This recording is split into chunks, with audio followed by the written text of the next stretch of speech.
We've done 4 sessions now about recognising Jesus in the unprecedented circumstances of the first Easter season, and we've found a good fit with our emerging new normal and the difficulties we've been facing.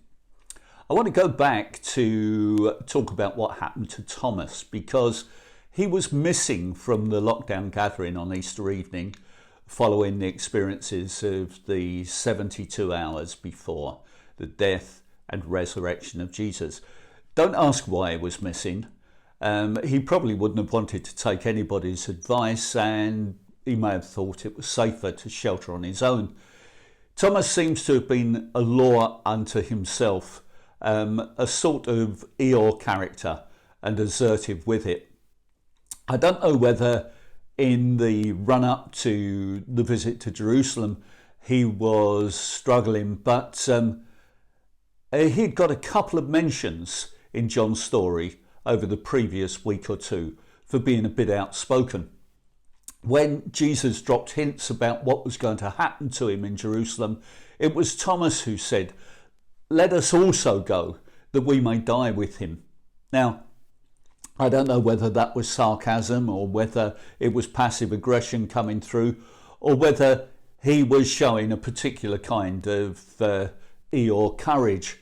And at the Last Supper, he was the one to take on Jesus. "Lord, we don't know where you're going, so how can we know the way? Explain yourself properly, Lord."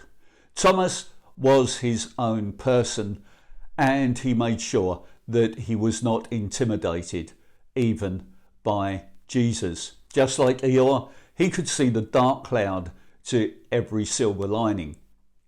Now, the others catch up with Thomas during the week after Easter and tell him all about the latest developments. And not surprisingly, he comes out as his own man. He's a resurrection denier.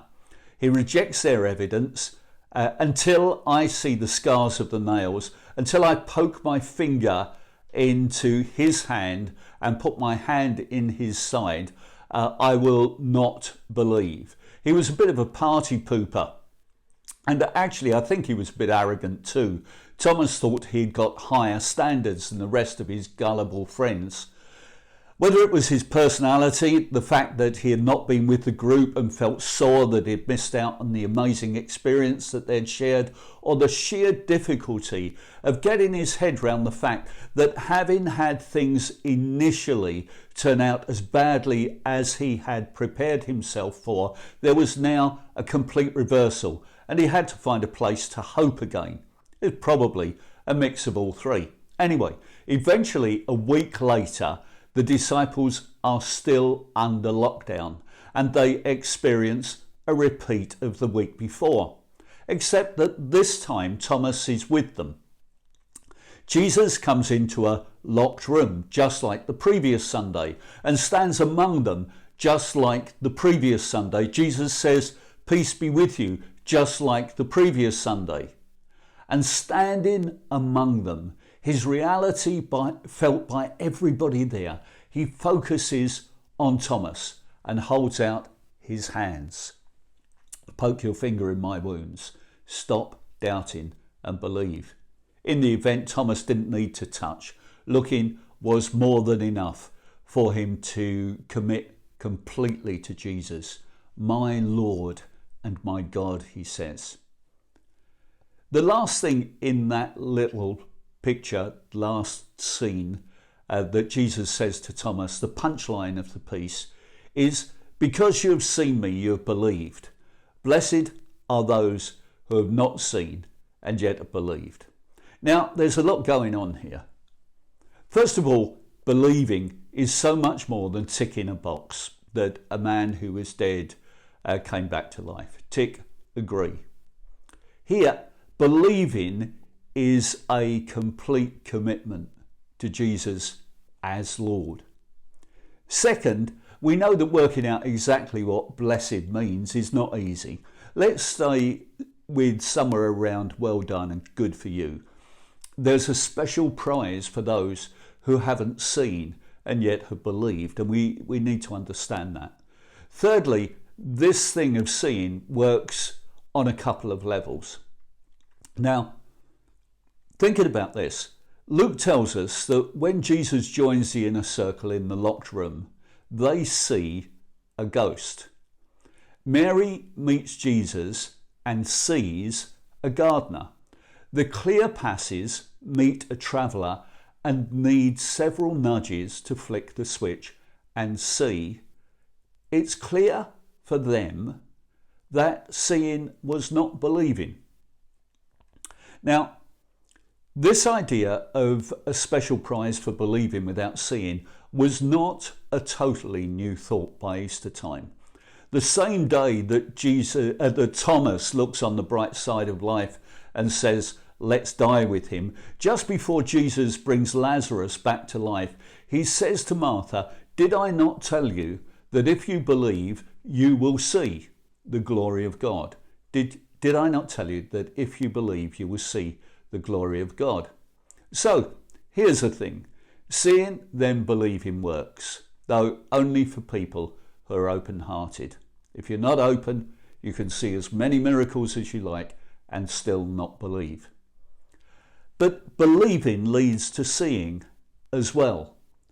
For people like Martha in chapter 11 of John and Nathanael in chapter 2, and everybody since then who lives by faith, not by what is physically obvious, the special prize, the blessing, is, wait for it, the special prize is believing, then seeing.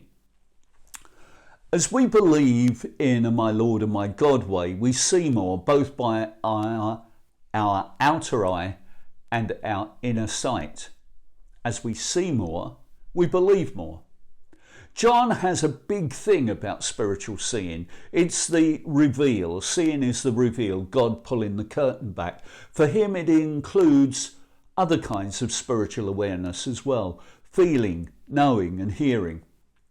And trying to get a shape to recognising Jesus in an emerging new normal. We've seen some great pointers around the unprecedented circumstances of that first Easter. There's coming back to the fact of God's promised closeness. There's looking for signs of Jesus' presence in different spaces and different ways. That had to be part of Mary's problem and Cleopas and Mary's problem as well. There is also expecting Jesus to stand among us, just like he did in that locked room.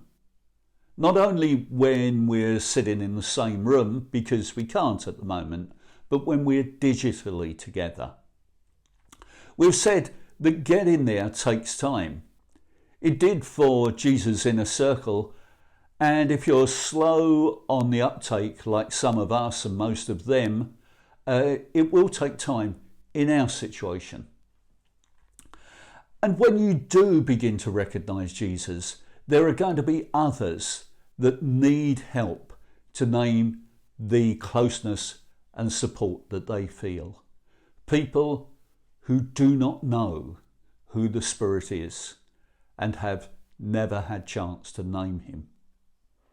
We've highlighted the obvious conclusion that we need new resources for our new normal, and that points to Pentecost, and we'll be going there.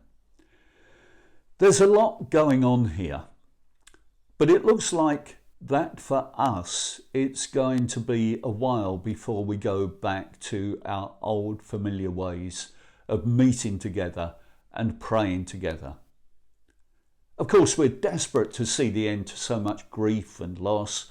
We want people to get their jobs back and feel some security and stability and to be able to hug again. But we can make the most of the situation we're in, to pay attention to recognising Jesus in new ways and to help others to put a name to the Spirit they're sensing as well.